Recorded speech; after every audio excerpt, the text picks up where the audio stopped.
watching ABC 36 on your side. Good Morning Kentucky with Lee Cruz and Haley Harmon.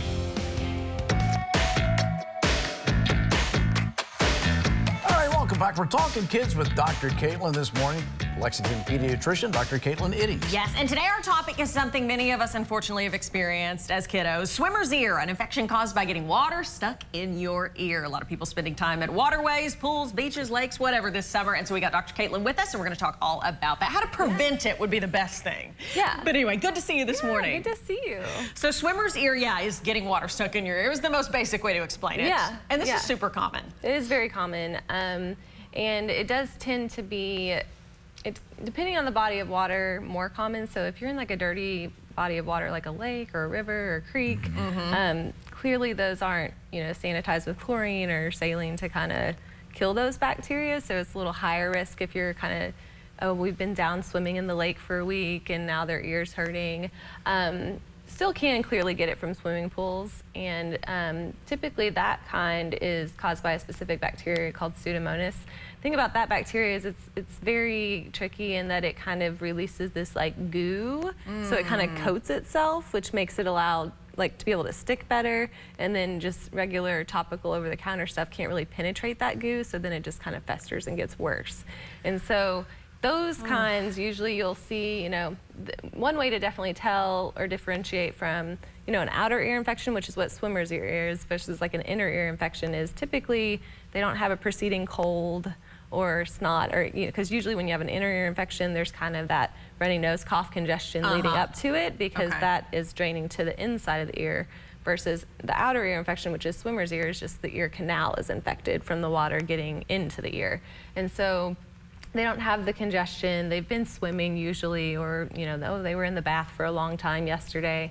And then one thing that you can do to sort of test it is if you kind of push on the tragus here or the outer ear, you kind of pull on it. Usually there's a lot more pain associated with that for swimmer's ear than from like an inner ear infection.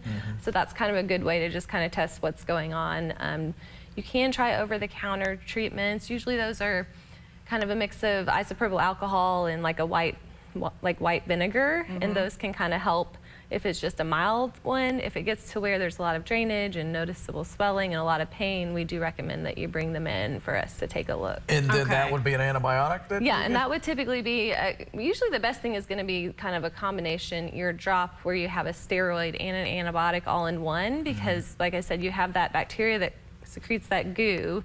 So you're doing the steroid to kind of decrease the inflammation and allow, because sometimes it's so swollen it's hard to even get the drops all the way in. Oh yeah. Right, so to decrease the inflammation, help with the pain, and then you do the antibiotic drop in there to kill the actual bacteria. So preventative steps, what, plugs? What do you do with the kids? Yeah, and a lot of kids in the past couple of years have ended up getting, ear tubes for having inner ear infections. So typically those kids, especially if they're in those dirty bodies of water, they do recommend that you do earplugs for when they get out, trying to make sure you take a towel and just sort of gently dry out the ear, or kind of have them shake their head to make sure that the water is out of the ear. Yeah. They do make those, over-the-counter drops, like I said, that are basically isopropyl alcohol. So if your kid's really prone and getting it frequently, they would say that might be a good idea to do when they get out of the pool, just to kind of make sure that water gets cleared and make sure you're flushing out anything that could cause bacteria. My mother would always floss me, Oh, right. like that. Oh, And I don't even know how she did that. But She always had those tricks. Moms always do, I tell you what. Okay, so if you're headed out to a waterway, especially like you said, lake, creek, or something like that, keep these tips in mind. Swimmer's ear,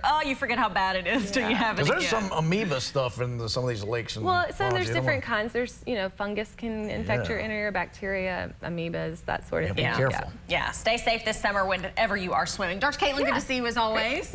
All right, stay with us, everybody. Final look at your forecast is coming up next.